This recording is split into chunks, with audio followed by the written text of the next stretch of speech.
Hello and welcome back to the Elite Transmissions podcast. We are out in a sunny walk in Ivinghoe Beacon.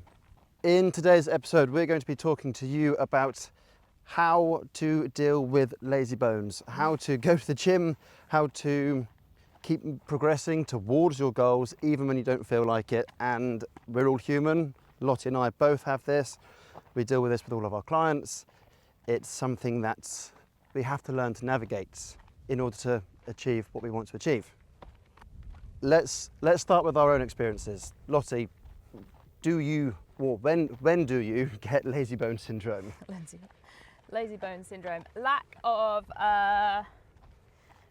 motivation drops off, I think, for me, and then I have to rely on discipline of in terms of what then runs me for a little while and then the cycle goes back up, and then I get motivated again and I feel good, and then I have to rely on the discipline. So firstly, for me, like compassion. So like if you're thinking shitty thoughts about like negative thoughts, whatever that dialogue sounds like, it's not helpful. So again, it's taking a pause and thinking about, okay, what's my dialogue sound like? Can it sound a little bit more, if compassionate's too far, can it be neutral? Rather than it being negative or self-sabotaging sentences. So that's where I would probably first start with is, okay, what does my inner dialogue sound like, and take stock of that. And then I would start very gently going back in, as if not from scratch, but being like, okay, I've had a pause, really gently going back in, building it up in really short sessions. So go back in and do maybe a walk to get back into it for me. Something that I know is going to be again really successful. So I don't want to go back into the gym and attempt to do something that, number one, I haven't done before, or number two, that I know is going to be really difficult because I haven't got the motivation to strive forward. I have the discipline to know that going to the gym, I know long term I feel much better when I move my body, so I have to know that, and then moving forward from that, it's what can I do that's enjoyable for me to start with, and then build it up that way.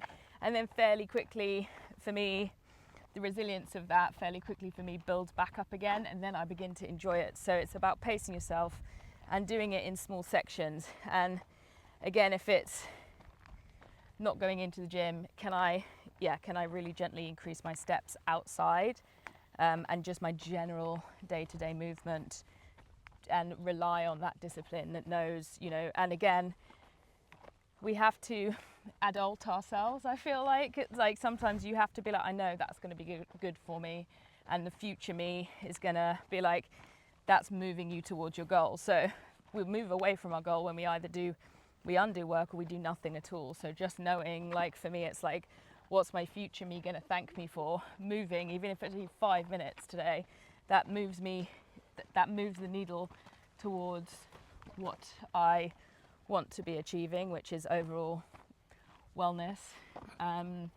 in the future, longevity. You mentioned at the start the inner dialogue. What's a stereotypical style of inner dialogue someone gets when they get lazy bones? Trashy, shitty, I must do better, I'm a piece of shit, you're never going to do this, I can't do this, I'm never going to be able to get. It's very, very rigid, like the dialogue. The opposite of a cheerleader. What is the opposite of a cheerleader? I hate a troll. A troll. A troll, I mean, you can name them, it's your head. You can name your inner characters yourself. Mine is generally, I always think about mine being the Grinch. So he's like, I'm not going, fine, I'm not going, I don't want to go. And so like when my inner Grinch dials up, it's the whole, I'm never going to get there, I'm not going to do this, I can't do this as well. And so I think it's really gently, again, like if you can't go to compassionate, you have to go to neutral, which is like negotiating, and again transitioning that into like, maybe I could just try doing like, maybe what if I just did that for 5 minutes, what if I thought about going and doing X, Y, and Z.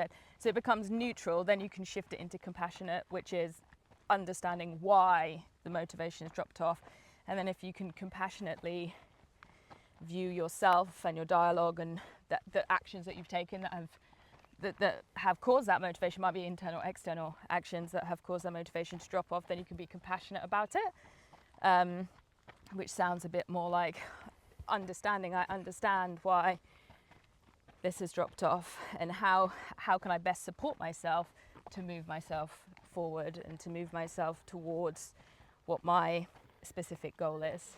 And I think that comes in nicely to something that you often say, which is speak to yourself like you would speak to your best friend. Yeah, I think it's a very generalized way of thinking, but yeah, none of us would talk to anybody generally outside our own brain in the way that we speak to ourselves, because we're the most unkind to ourselves. So yeah, if you can begin to just awareness, it always starts with awareness, like what do I sound like in my own head, and then develop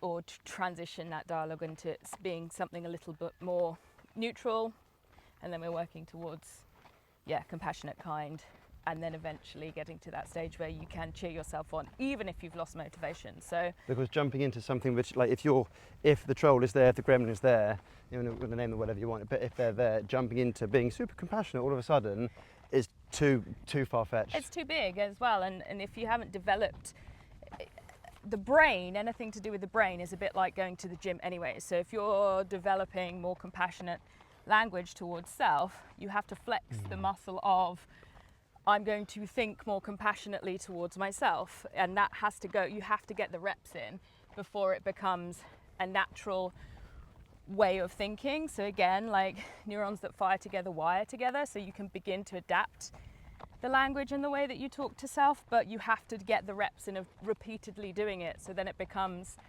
that's more naturally how I think about myself more of the time rather than less of the time. We all have the brain training. Yeah, we all have the inner gremlin, the inner Grinch, whoever they are, like pop up, and it's about managing that and navigating that.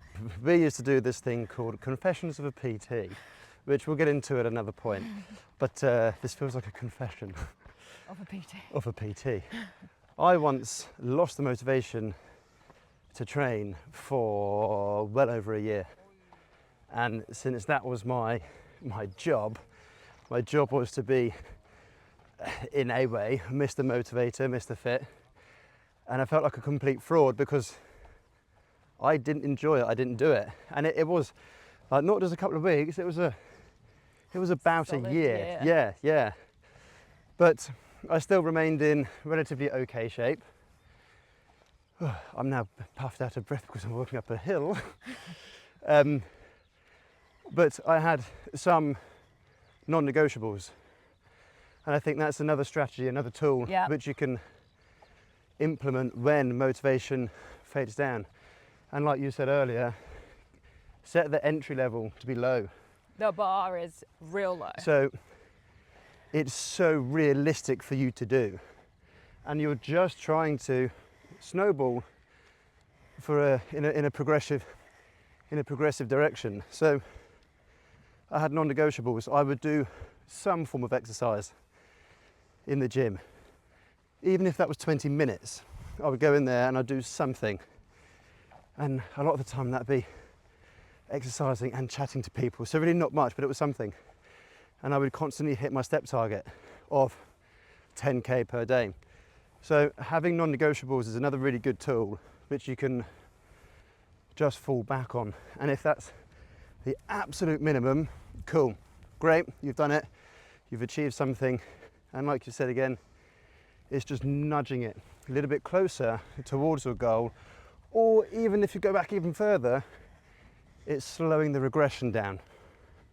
And I think as well, like, it's important to remember, like, that's also a moment. So like, we can have shitty dialogue, shitty thinking, we can lose our motivation, all of those things, and that's okay.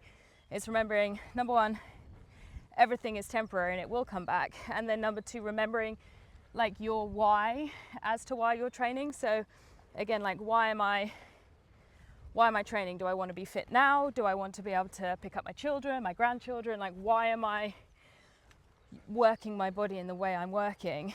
Is it to not feel pain? Is it to manage pain?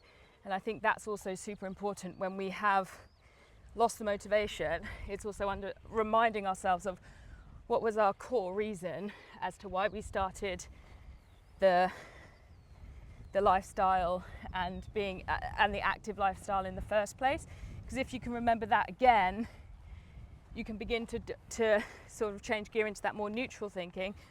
And then once you get into that more compassionate side of thinking, it's I'm celebrating that my body can move in this way. I am nourishing my body in a way that hopefully, again, it likes to move. So again, set the bar low and go in with something that you already know you like doing. So yeah, don't take up a form of exercise that you haven't done before. Sometimes that helps, but most of the time, if you've lost motivation, it would be going back and looking at, okay, what are the things how have I enjoyed moving my body in the past, and how can I dip my toe back in the water again? Because we want to succeed. So you're setting yourself up for success, especially when you're beginning to step back onto that kind of treadmill of, right, I need to get myself back into that movement again. And shame. So not shaming ourselves into why we've reduced motivation or discipline or whatever's happened. Letting the troll take the dominant voice, isn't it? Yeah. So yeah. Giving the troll the microphone. Yeah, your little Grinch is going to be like, you're bad. And you have to be really nice and kind to yourself in that moment, and know that the shame spiral is very loud in your head. And again, if you can recognize that that's something that's in your head and it's just a thought, you are not the thought, that can be really helpful to be like, I recognize I'm in a shame spiral. And having that awareness again develops that ability to then have a more neutral understanding of, like, I'm in a shame spiral, I am not my thoughts. I can take a step, take a second, and then transition forward out of that moment. To summarise, lazy bone syndrome is completely normal. We get it. Yeah. It's normal. Everybody gets it. The important things to remember are there's no need to be ashamed of it. So be kind to yourself. Speak to yourself like you would a friend. Don't give the gremlin or the troll the microphone. Set the bar very low to your non-negotiables. Establish what those are. So make it super easy to achieve them. And finally, zoom out. Remember why you started. There's a bigger picture here, and know that just these tiny little steps will keep you progressing, or at worst, stop you regressing. Hope you enjoyed it. We shall see you again on the next podcast. So take care. See you later.